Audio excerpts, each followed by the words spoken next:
I think this year I rebranded myself. 2025 was the rebuild. Talk about some health challenges, some journeys, because I think it is so important that to be as transparent as possible. Health is multifaceted. Stress resilience is at the pinnacle of everything. Something's up. I've never had to validate myself so hardcore before, and this is where we pivot. 2025 is the buildup. And we are going into 2026 feeling way better. We have made it, everybody. It is the last day of 2025, and I cannot be more excited. I want to kick 2025 to the curb. See you later. I'm done with you. Learned too many lessons. Let's jump into 2026 because Cris, both you and I, we've had a bit of a year this year. When I look back, I think I just live in elevated stress like behavior where I just jam at a certain frequency. And, like 2024, they said was the year of the breakdown. 2025 was the rebuild. Unfortunate part is in my head, I was like, oh, yeah, 24 breakdown. Yeah, we saw it, right? We saw a lot of the breakdown. We saw a lot of the mental health. We saw a lot of the catastrophic, everything that was going on across the world. People were feeling it. I'm like, oh, yes, 2025, we're going to rebuild.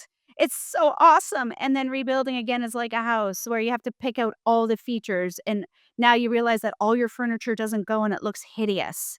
And those are just tiny, minute, like in the grand scheme of everything. But those still play on our mental psyche, right? We're still like, oh my gosh, why did I make that decision on that faucet? Why did I do this? When we put the rebuilding into our every single day life, I almost want to call that rebranding. I think this year I rebranded myself. So, today's episode, we wanted to pull the curtain back, talk about some health challenges we went through, some journeys, because I think it is so important that if you have any type of a platform in this social world that we live in, the social media world, I think it's so important to be as transparent as possible. The reason why I do it is because I'm on social media and I see all of these wonderful influencers and people and platforms, and they're living these incredible lives and they look like they have it all together and their routines are perfect. They're eating so well and everything is so perfect. And it makes you feel like crap. Like it really does. Like that doom scrolling when you're like, my life's not like that. I'm not doing that. And so I would never want somebody to look at, you and I, Cris, and think, oh my gosh, they have it all together. They know what they're doing. And I get it. Online, it's expected more and more. Even I went to open a supplement count this year and I have a designation and, we upload our designation, our accreditation and everything. They would not allow me to order supplements until I proved that I had a website. And I don't. I haven't had one since 2021. I had to go get the podcast. I had to get where I was at the school. I had to use where you have noted me as a real live body for supplements. So something in this world tells me that there is something not happening right. So I don't know if we are rebuilding properly, or I don't know if we've just not taken a great amount of time and care into just society as a whole, but something's up. I've never had to validate myself so hardcore before for a supplement. It's been a wild year. So, a quick little highlight of what we're going to talk about today.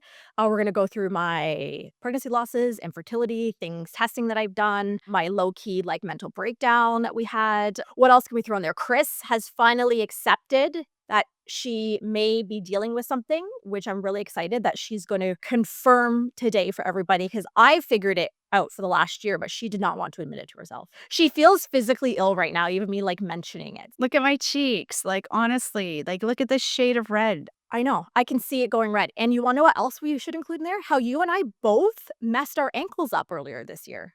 Yeah, what is with that? You were a couple weeks ahead of me. So I started off my year, January, I think 3rd, spraining my ankle by jumping off of my laundry room counter because I was getting a stain remover for my husband's pants when I told him not to eat that burger in the car and he got it on his pants anyway. So I blame him for my sprained ankle. And I jumped down and I landed on a shoe that was underneath it.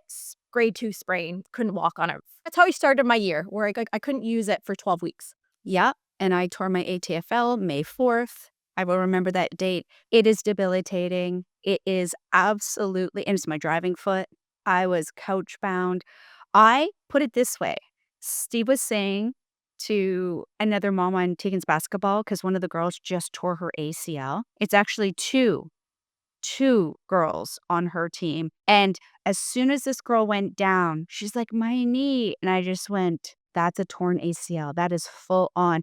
And people are like, "Oh, no, the doctor said it was a sprain or whatever." I'm like, when you get a torn ligament, you can see by the distress on someone's face and by the way they are physically moving their body that this is a full tear because it is unbeknownst. It's still to this point of day. As soon as the weather changed, temperature, my foot is sore. That's inflammation. That is going to be an itis. That is going to be anti-inflammatories. That is not going to. Chris is on this regime now to mitigate this. Mind you, I just had a salami sandwich, so it probably doesn't mitigate it. What did you add to your salami sandwich to make yourself feel better about having a salami sandwich? So I used a very thin bagel, gluten-free bagel, so very limited on my processed carbohydrates. Then I had a salami, and then I took a red onion and I ate it with an onion so that I could actually use the sulfur properties or the sulfur liberating properties to help detoxify the potential histamine behaviors of the salami. That's how she rationalized it. I'm not gonna go any further on that, but just so you know, you're not the only one out there that rationalizes, "Oh, I'm just gonna eat this one cookie." Chris will be like, "I'm gonna put an onion on that cookie, and it'll be fine." Alright, so start of 2025, I did find out that I was pregnant. We had been trying since October, and, when I was pregnant with Frankie, Chris and Paige still have PTSD from that because of all of the jobs and projects I gave them. So anyways, Chris and Paige are like, "Oh my gosh, she's pregnant again. We're gonna have so much work to do." Great. And if you don't know much of my story, I had my first son Jackson in 2016, horrendous pregnancy, suffered with hyperemesis gravidarum, thought I was on death's doorstep. Aside from that, normal pregnancy. And then my next pregnancy in 2019 resulted in a stillborn at 5 months into that pregnancy that we had to deliver. One of the worst experiences of my entire life. Been dealing with PTSD from that. And then 6 months later, we had another pregnancy loss at 13 weeks.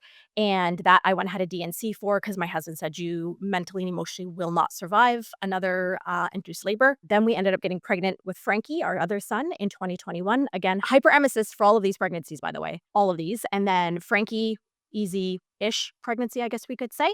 So I was feeling good when we got pregnant in January, and unfortunately, that did end in a pregnancy loss at 6.5 weeks. It was absolutely horrendous. Then I accidentally got pregnant 2 weeks later after the miscarriage. Fun fact, you could get pregnant real quick after that. That pregnancy also ended in a loss at 6.5 weeks in early April. So my mental and emotional well-being were basically shot for the first 4 weeks. And having had 4 miscarriages, it really made me feel like being in the health and wellness space, made me feel like I think I had imposter syndrome because, I live so healthy, I eat all these things and all, et cetera, et cetera. Yeah, I was still having these losses. But, I've really spent this year realizing that, you can be the healthiest person in the world, but there's things that are out of your control in your body, no matter what you do with your stress reduction, your food, your all of these things. So that was the start of my year. So we dealt with that. And, what I like to do when shitty things happen is I just like to work more. I just like to sweep it under the rug.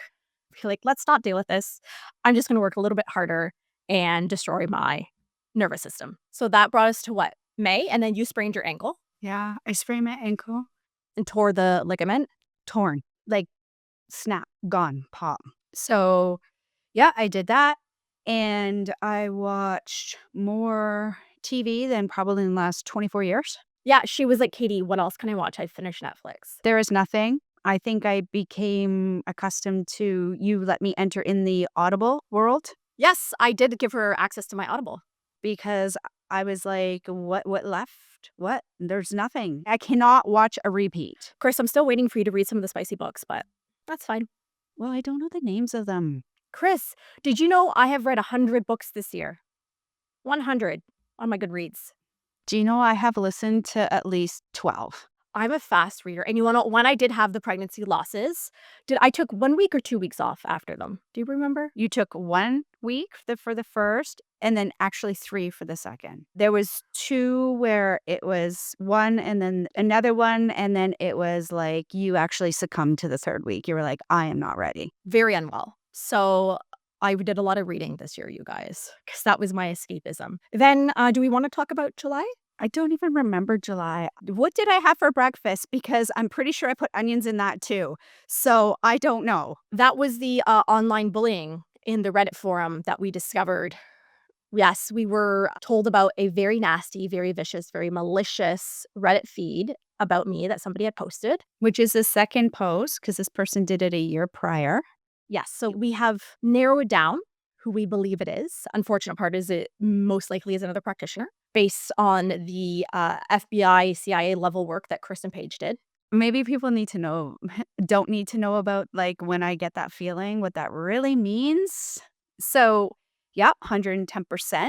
Obviously, there was content in there that attacked Katie's weight, basically every essence of what she does, how they coach, who runs the show. It was belittlement at best. I mean, that's probably the kindest way I could put it. It was the meanest things anyone has ever said, and you wanna know what's the unfortunate part is a lot of it, like, because they talked about how I was a joke for having miscarriages. Yeah, you to be a nutritionist and yet. Yeah, and she's had something like 8 miscarriages, I've had 4, and what made me so angry is that not only does that impact how I feel about myself, but for all of the other women out there that deal with pregnancy loss and fertility issues, that almost made me more angry because the person was just so ignorant and naive to that situation, and I'll talk more about what we ended up finding through, fertility testing of what really goes on for women's fertility and, coming after me for my weight, and I absolutely did gain weight because I had 2 back-to-back pregnancies, and I gained weight really quickly, right? They're my 5th and 6th pregnancy, so the body's like, "Oh, we know what we're doing." So I gained weight from that, then all of the hormonal shifts of being pregnant and the losses, then obviously the stress, and also having the sprained ankle where I couldn't work out for 14 weeks. So all that combined, I did probably gain I think I gained about, like, 20-25 pounds, and I was so insecure about how I looked all year, and then when that Reddit feed came out, it was just putting on display all of the shitty things that I thought about myself. So I think that was the really hard part, and then I was really upset with how they spoke about, like, our team, and we ended up putting a reel out on Instagram about it because, again, I'm all about transparency, and the support that we did receive was actually really wonderful. Yeah, it's all about, surrounding yourself with people. It's so interesting, and I want to highlight this, is because we obviously knew this person was fine tooth combing. Because here's the thing, as soon as that reel went up where you exposed it, it was down within 1.5 minutes. Well, 15 for yours, and then 1.5 for when I saw the actual reel to when it came down. It was legit that quick. And that's how you know somebody is watching your every move. This online space, it's cutthroat for sure. And we sit as a team and we say, are we going to partake in this? No. Every single time it's been a no. We're not going to go after somebody else's platform. We're not going to go and degrade certain people. There are practitioners that, dead to rights, I can tell you, Katie posts something on Instagram, and within 24, 48 hours, it is full on copied just with a different kind of rendition. Well, my anxiety does this. And everything that's posts, it's opposite, or it just goes and it just tries to shred it down. And because of these events, as a team, we sit and we reflect. Oh my gosh, do we want to retaliate sometimes? Yeah, there's a little bit of us in there that are just like, girl, you're not going to have tires when you come out of Walmart. You know what I mean? Paige and Chris were pretty irate about this, and now looking back, remember how I was like, "Paige, just read it to me," and you have to understand, Paige is, like, the sweetest, emotional she's like, "Hey, I can't read this to you, like, this is literally so horrendously mean." I was like, "Paige, read it." And Paige was, like, crying reading this to me. She's like, "I don't wanna say these things to you because 'cause they're so horrendously awful." And the things that were in there is this person had to have been on my email list because they talked about an email I'd put out months before. They talked about a specific lipstick shade I wore in one reel months and months before, so I knew that they had really basically been stalking me. And these are the people that I say that copy the content, because there's been a lot of people. I mean, you do things well. So, like, media is your jam. So I get it. It looks good. People want to use it, that kind of stuff. That's not my concern. But when we go to this high level of defamation of character, of pure just hatred, after getting over the fact that they're not going to have any tires in Walmart when they come out, we did sit back. And I remember saying, let's just remember this is never what we're going to do. Let's remember this is not who we are. And sometimes it's hard to ground. I mean, even people with acne, I'm constantly working with clients to say, your acne does not define you. You have allowed it to define you, right? So now, think about in your situation, pregnancy loss on top of already an injury to come to this feed, inhibitions of things that you were already carrying with you, whether openly or not openly, and bam. That's all it takes, everybody. That's called the domino effect, and then the dominoes come crashing down. Like, even right now, just talking about it, like, I can feel my nervous system is starting to, like, shake and vibrate. I'm having that, like, fight or flight response, and it's, like, really difficult for me to even, like, talk through it because that happened in July, and then in August, that final domino finally fell, and I had a mental breakdown, and I had to go to the ER. And I remember this was, like, the lowest part of the year. I'm lying in a hospital bed in the ER. The nurses, God bless them, at the Welland Hospital, they were so lovely. They put me in, like, my own room in the ER, like, gave me hot blankets. I was, like, shaking uncontrollably, waiting for a psych consult with a psychiatrist. I couldn't even function or form a sentence. Like, my anxiety and depression and all of this just came to a head because I ignored it for so long. I probably also ignored the losses for 2019, and it all came to that head where I couldn't function, and I went and had this psych consult with the psychiatrist, and he started off being like, mindfulness and journaling and movement, and I'm like, "I already do all those things." I was like, "Listen," he's like, "Okay, you're on the ball." He's like, "I think at this point, you are going to need medication to get through this," and in that moment, I knew I needed the medication for what I was the level I was dealing with, because magnesium and GABA just wasn't gonna cut what was happening in my brain. I also had a really hard year because this past year, my sons, they had turned 8 and 3, which was the exact ages my younger brother and I were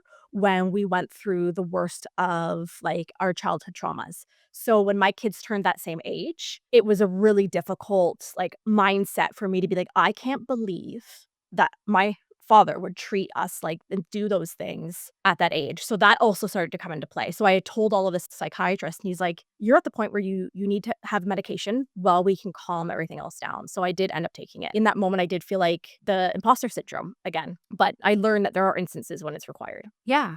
Health is multifaceted. Stress resilience is at the pinnacle of everything. And if we cannot regulate our own nervous system, then we are not going to be worrying about, or like I said, that abandonment. Like, oh, am I abandoning all my training? Am I abandoning all my philosophy? Am I abandoning my methodology? No, that's emergency medicine at that point.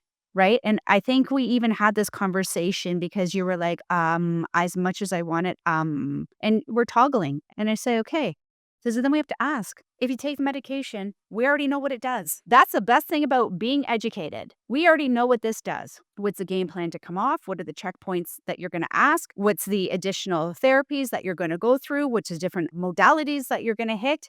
And who's your support system? Because without a support system, there is zero resiliency. Even our team, right? Like our team's kind of been pulled in different directions, and we've had to do things in different projects and outsourcing. And even our team, as another domino, is there was a business venture, and then that didn't come through like we hoped it would through. And then there was a restructure and all of these different types of things. And guess what? Everybody, again, in the team, it was one of two ways. You were super supportive or you pieced out. Yeah, so at the same time as I'm, coming out of this mental breakdown, I couldn't even function for like 2 to 4 weeks after, where I, like, couldn't even get out of bed. My mom had to come over, like, my whole family was so, like, sick because, like, I was even having, like, suicidal thoughts. Like, it was really, really, really dark. And you and Paige were even, like, you were vacant on meetings. Like, you would show up, but you weren't there. No, and that's what I mean. At that level, that's a scary, like, behavior, right?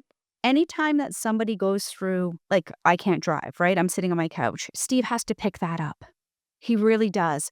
And in business, when you're there, somebody has to pick it up. And that's what I mean about that support system. At least it was never a question of who's going to pick it up and what, because everybody said, okay, we're just going to do this and we're going to divide and conquer. And it's not for those kudos. What I'm saying is that's how important it is to build a support system. Because if Katie didn't have that support system, there was no pharmaceutical that would have taken that calm. Because go and look up the odds and go and talk to psychiatrists and the amount of people that bounce back after that. So when I say support system, first of all, we have physiological, we have biological, and then we have a support system. And those are your stress terrains, right? Can we control genetics? No, but can we redo? Can we clean them up? Yes. Do we have epigenetics? Do we have the way, we eat, we feed ourselves? Yes. But we always forget about that mindset connection with the support system. Yeah, it's so important. So I'm eternally grateful to you and Paige and our whole team that helped through that really rough time. Because at that same time we were dealing with this, we basically had an entire rebuild of the company, like from scratch up. It was one of the most stressful few months of my entire life based on everything. After all of that, it was like, okay, Katie, now you have to rebuild your company from the ground up. And I was like, what do you mean? And we all worked our tails off to keep things going, keep things running smoothly. And it was a ride, wasn't it? Well, because at the end of the day, it's no different. Businesses change.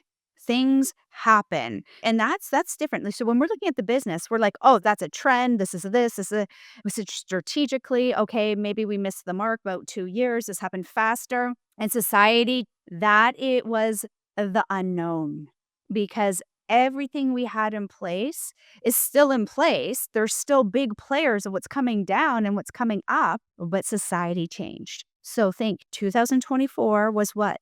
The breakdown. 2025 is the buildup. And this is where people became very fatigued. They wanted more social content. They wanted or connects, I should say. They wanted to start being around people. They didn't want to be online as much. Well, on online business, what does that do? So has the methodology changed? No. The messaging? No. Are we still committed? 100%. The difference is it's how we show up, right? It's the difference is how you pivot. And all of this, everything we're sharing with you today is all about the pivot. How can you pivot? How can you pivot? Like Katie's taking clients. When's the last time you took clients? Okay. So here we go. Katie's taking clients. She's like, boom. Guess what? I'm like, you know how you get back into it? Multiple clients right off the bat. Here's 30 clients, Katie. Here's 30 clients in 6 weeks, Katie. It's not a lot. And by the way, you're now doing all your social media, and we restructured our entire team, and me, Cris, and Paige, like each now doing the jobs of 6 people in the same amount of less hours. Yeah. And then the other coaches just chipping in wherever they can. It's just so liberating to be able to say, hey, I'm under the weather. I know 2 coaches would be like, what's on your docket? Let me take it for you. Cris would have pneumonia and be like in a hospital bed, and she would still show up for her client calls. It's a problem. That's not normal. No. Like, I've had the flu all week, and I still showed up at every single one of my client calls. See, but I think that's what we do, right? Now, if you had your other hat on, you could have just taken that time because what you were doing was a lot of background stuff. You didn't have to be on all the time, right? Like this type of things. When you have clients and your schedule is packed for a day, and if you, my husband says all the time, just go reschedule. I'm home Friday, just reschedule. I'm like, where am I putting 5 clients? There's no space in my schedule. I work 7 days a week, 12 hours a day. I'm like, where am I putting clients? Because I have a hard no for Sundays. It's a hard no. Because your brain just can't function by then. No, and who wants me on a Sunday where I've been working for, 10 days straight? That's something that we do. So if I do work 6 days, I'm working different venues, like I'm teaching or I'm not coaching. That's important. So everybody think about what you're doing. And if it's about money and this, then look at money, but look, what can you take that you do now and do different variations of it so it's not like so mundane and then you end up not liking it. Because I love my job, and if I give anybody the impression I don't, minus Katie, when I say my wrinkles are named after her, no, but that's a total compound. But if I don't show up and you don't know that I love my job, then that's something I've always put on myself. Then you know what? Then I didn't do my job. Cris loves what she does, like loves, loves, loves it. And, back when this was all going down in August, I was also going through all my fertility tests. So I had that weight on top of it. And, we went back to the fertility clinic in Burlington that we had been at before in 2019, did all of the scans once again and all of the tests. And they said, great news, you're both perfectly healthy. And I know what the people listening will be able to relate to this is that you actually want something to be wrong with you because you want to be able to be like, that is it. I can fix it, right? That's what's same with acne sufferers. That's what's wrong. That's what I can fix. And I got no answers. But luckily, I'm really good friends with Dr. Kelsey Duncan, who's a fertility naturopath with a fertility confidence method. She was like one of my other rocks through this whole thing. I was messaging her, and she's like, you need to get some labs done by Fertilisis. They are based in Greece. They do labs there that they don't do here. So I went and spent a pretty penny because anyone that goes through fertility knows how expensive it is. So I went and got those labs that my husband and I did. I had to go through I think they took 16 vials out of me. I had to do menstrual swabs. I had to do vaginal swabs on top of doing all the scans for the other fertility. So I was getting jabbed and poked, getting the sauna histograms, everything. And I was like, Frank, all you have to do is provide a sample in a cup.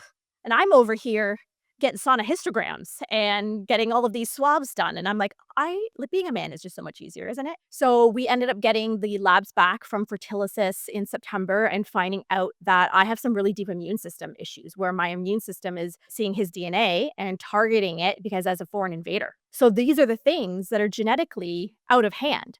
So we're actually have a consult next weekend with a Dr. Victory. He is one of the only doctors in Canada that can utilize these labs and provide treatments because I have to get this certain type of treatments done. And he's in Windsor, Sarnia, which is about 3 hours away from where I live. So we have a virtual consult. Then I'm going to find out what we need to do treatment wise. Then we will be going in and doing those treatments. And we are hoping to have a baby in 2026. Well, go to Sarnia because you can always do a pit stop At your house. at my house. I know. That's what I was thinking. We'll go to Chris's. So that's what we ended up finding out through our fertility testing. Yeah. In hindsight, my year was way better than yours. I'm like, I've got nothing compared. Like, this isn't even a showdown. Chris, but the thing is, you were along for the ride with me. You and Paige, and obviously my husband and my parents, were the people who knew all of the things about everything going on with me. Like, it's not even some of my best friends knew the in-depth components of what you and Paige know. Oh, I have one. Okay, I'm going to unleash it. Ready? I lost my shit. I full on lost it. I was like mean. I was sad and cried for a few days. I was mean, and a lot of it was truthful. This is the thing. It wasn't because I don't like Katie. It's nothing to do with it. It wasn't because of anything. I even remember at one point saying, "Do you know how hard it is to watch you go through this? Do you know how hard it is to watch somebody come to a meeting so vacant?" And I like listed it all out because Katie probably thought, "Oh my gosh, she's going to come to my house. She's taking me out. Like, I'm done."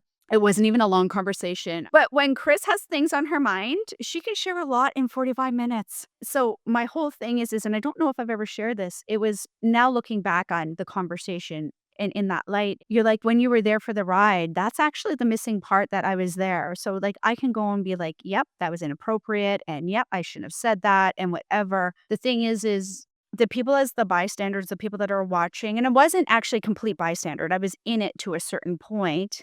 The biggest restraint is I could have done anything business-wise. I can do anything coaching. I don't ever set limitations like that on myself. I just know I'll make it do. I got this. As a more of a non-emotional person, so watching somebody go through this and triggering all the like deep-seated emotions that you think you nestled away so deeply that would never come up, it was a wide awake, oh my gosh. But yeah, that was a full on like, oh my gosh, that will never happen again. I like to think it came from a place of love. Guys, I'm not kidding. Like when I said it was like full on like MMA level. However, it was essentially the execution was terrible. The intent was whole. And that's not even me trying to defend myself because I can't defend myself. What I did was wrong. I appreciate the admittance on that. I'm actually surprised right now that you even brought this up. I'm shocked. Yeah, well, you know what? Listen, I had nothing, so there was a good one. That was a good one. It is, and honestly, even in Katie's way, is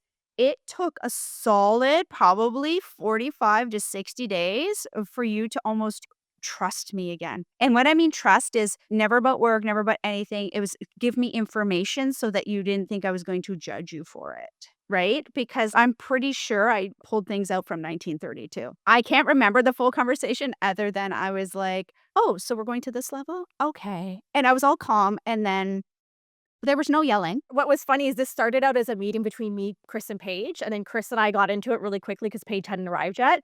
And I sent Paige a Slack message and was like, hey, just don't come in. Paige was like, I was sweating for that whole 45 minutes. I was unwell, wondering what was going on between you two. But the thing is again, but think about that. It's that breach, whether I'm saying everything was in truth to me. So when I'm saying that, and I tend not to tell, like, how much do I share about me in all honesty? It's like pulling teeth. And you better believe I'm in there with like the dental pliers. Oh, she's got the prongs. She's got duct tape. It's like, I just don't tend to share a whole ton. It's just because okay, everybody has their stuff. I mean, even in high school, somebody told me they were pregnant and there was two best friends and I was friends with the two best friends. Like they were best friends first. And then they got mad at me because I didn't share the news. I was like, no, this is a fault. Like, I don't even tell Steve stuff. Like when people are like, oh, he's just like, yeah, I told her in 82. What? Yeah. True facts, but that's just the way I compute. So the fact that this came out like that probably, I'm guessing now, was like, "What?" But, Chris, we also have to give a little bit of a prelude because what did you finally admit to yourself in the last few weeks after having 2 perimenopause experts on the show? That you think I have perimenopause? I have known this for the last year, so I also giving you a little bit of grace for knowing that your irritability levels are probably a little bit easier triggered with the perimenopause. There was a legit low tolerance happening this, and the last part of this year is very low to the point where I am, like, all business. So, like, if people send me messages, like, people, like, I've been with, like, forever, like yourself, I just respond, and then everybody knows, "Oh, okay, that's just Chris saying the facts." Full language, put it on your resume, I'm not kidding. It's like that, but then again, this Harry, thank goodness, because you think you're losing your mind. You think you lost it, you found it, it dangled, just kidding, it's gone again, where are the keys? Like, that's what happens in your life. In the last 6 months, by all means, I have very little symptoms. I've always had a very low BS. The negative tolerance, I did not talk to my daughter for 2 weeks. I refused to talk to her because she lied to me, and one house rule I have is own it,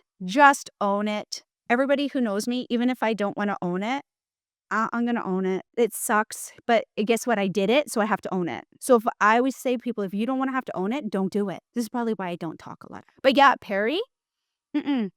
I started getting gray hair this year, so I have patches. I have a Corella patch at the top, and I have the Frankenfurter on the sides. Hey, but on social, there's been a lot of biohacking lately on reversing gray hair. Well, you can. Not only is it a mineral insufficiency, it's also the fact that it's accelerated aging, right? So why is the body breaking down like that? Well, stress. Yeah, I'm shocked I have no gray hair. Shocked. Yeah, I don't know. But I mean, guess what? Also, fast forward 48. And if I'm 48 and this is the first year that I'm starting to show gray, I'm going to give myself kudos. It's pretty good. I'm 36, so Yeah, see? So, like, we got a dozen on you there, but that's the things, right? So I look at it like, hey, you know what? Not too bad there. Or hey, not too many. Yeah, sure. Did I get night sweats? I did get night sweats. And I have Hashimoto's. So listen, anybody that knows, anybody that has a low thyroid, you freeze most of your life.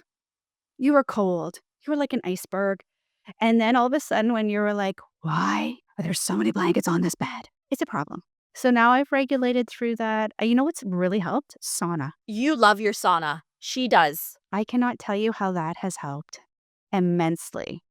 Because even your body odor changes. Maybe not everybody, but body odor changes. It's everybody. Add to cart. Well, I have my sauna blanket I just don't use. No, add to cart. Like, everybody save up for next Black Friday because I am telling you, just the way it makes you sweat, it's different. People that have eczema or, that don't really like the water, because water heats your body up from the outside. The sauna heats it up from from inside out. I get my sweat on. It is so lovely. I don't like, at my age, listen, I'm not running marathons and I'm not pumping iron. If I had the time, I'd probably do it because we know me. Go big or go home. We just don't have the time right now. We're so busy. Everybody, go look at my schedule. If you can find me 5 minutes, and I work with people's schedules all the time, so I know how to find 5 minutes. It's months on months on months of this. And you know what? Do as we say, not as we do this year. Like, No, this year, okay, so rebuilding, because now I thought it was going to be fantastic. I was like, no, rebuilding is like the hardest. What's next year supposed to be? Do we know the theme? Because it better be like soulless. what's 2026 theme year? Is this like one of the zodiacs? Because this was year of the snake, and I am a snake. Was that why it sucked so much? It wasn't. It was not my year. But you want to know what? Even after all of the things that have gone on this year, and like even Chris alluded to, we had a really big business venture. It just didn't. Oh, two. Yeah, we had 2 big business ventures, very big investments. One we just found out about recently. The other one was earlier in the year, which we were trying to mitigate. So, like, with all of that, it was just, I keep telling myself that I'm gonna look back. Because again, Chris, remember the tattoo that I have on my wrist? Life happens for you, not to you. That I think a year from now, we will look back and say, okay, we understand why all of this happened. It needed to happen to get us to where we needed to go. I'm a firm believer in that, though. Like, I'm a firm believer I have Hashi because this is what needed to get me here. I'm a firm believer in now when I coach with people and I get those feelings and I just kind of go through the words and everything. I'm a firm believer that something's doing that. Like, I can't make that up. By the way, everybody, so when I get that feeling and I can't shake it, this is why my kids get away with nothing. I am like a hound dog. It's got to be a life skill. or it's fight or flight. We've been living in fight or flight for a little while now. So this is all just to share with you guys that we have our own things going on just like you, right? Everybody has their crap going on. And it's, I think one of the most important things is giving yourself kudos for the resiliency that you have to make it through these hard things, because it's the really hard stuff that molds you into the person that you are today. 100%. All right. Well, did we pull back the curtain enough today? Was that enough sharing? Did we overshare? You always overshare. I do overshare. I do. I know. We're going into 2026 feeling way better. Deliver it. So everybody, put on your castor oil packs. Have a fantastic sleep. Dream about things that happened when you were a teenager, because that is going to watch that. I'm not kidding. Okay, hold on. Put your liver pack on and watch your dreams. And if you're starting to dream about things that you happened or disconnections in relationships or whatever, that's not for naught. That's your liver. That's the coolest stuff. So put on your liver castor oil pack. Love your liver this year. No more rebuilding. We've been there, done that. Breaking down and rebuilding, we're over it. We are ready for solace. That is going to be the brand we're going for. We're going for peace and calm and tranquility. So anybody else that wants to hang in solace, come hang with us on the podcast. Come hang with us in the clear skin, wherever you want. But that's our zen. That's our equilibrium going forward. This is where we're going to be, everybody. 2026. So whether you're going out tonight, you are staying in, whether you have plans or you don't, we hope you all have a lovely New Year's Eve. And we will see you next week in 2026 here on Keep It Clear.